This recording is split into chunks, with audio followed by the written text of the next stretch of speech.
You are listening to a sample of The Last Mandate, A Battle to Rebuild a Nation Without a Bullet Fired by 𝗕𝗪𝗚𝗍𝗍, narrated by 𝗦𝗫𝗫𝗀. Chapter 1. The President Nobody Expected.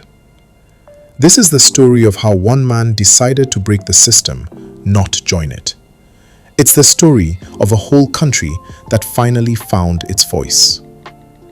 In the hours leading up to the election, the country was not buzzing with hope. It was heavy with weariness. People woke up slowly, some without alarms. For many Nigerians, Election Day had become like a bad habit. Something you do, not because it works, but because you don't know what else to do. Some people just lay on their beds, staring at the ceiling. They had voted before. They had queued under hot sun. They had defended candidates like family members. And after everything, nothing really changed. So this time, people were not angry. They were not hopeful either. They were just tired of promises, posters, and of shouting online. "Make I just go vote, sha," one man muttered under his breath, dragging himself up. Another woman laughed and replied, "Abeg, wetin voting go change again? Na already arranged thing." A neighbor shook her head and said, "Na God go judge all of them." This general feeling of apathy and resignation was the backdrop for the election of Adam. The establishment politicians laughed. Adam was a political accident, an independent candidate, not a general, not a billionaire businessman, and definitely not a party stalwart groomed by the elite. Political analysts on television were having a good time. "This man doesn't understand Nigeria," they scoffed. "He has no structure. He has no chance." Even the people who supported him weren't fully confident.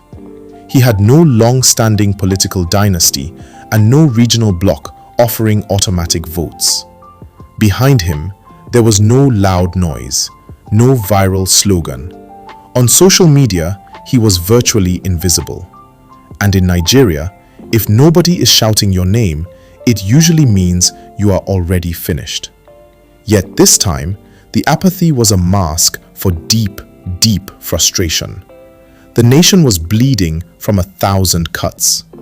Voters had seen legislators caught exchanging suitcases of cash and governors hoarding relief materials during national emergencies. The disgust had boiled over. So, when the day came, people voted not for who was most popular, but for who promised the least lies. It was a desperate cry, a final gamble. Election day arrived under tension. Despite the old tricks, ballots arriving late here, mysteriously early there, the turnout was unprecedented. The youths, voting for the first time, arrived in groups, chanting unity slogans. The old people who had given up came out, guided by grandchildren who begged them to believe, just one more time.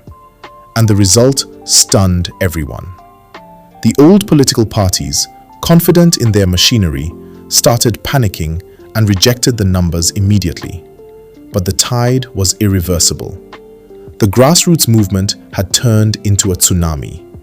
The official announcement came not on a grand stage, but in a quiet press room.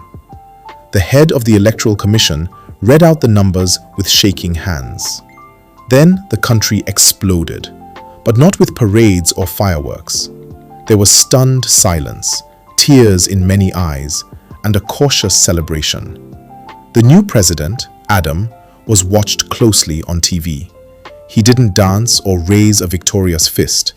He just let out a long, a prayer under his breath, and made one promise. This is not a victory, it is a responsibility.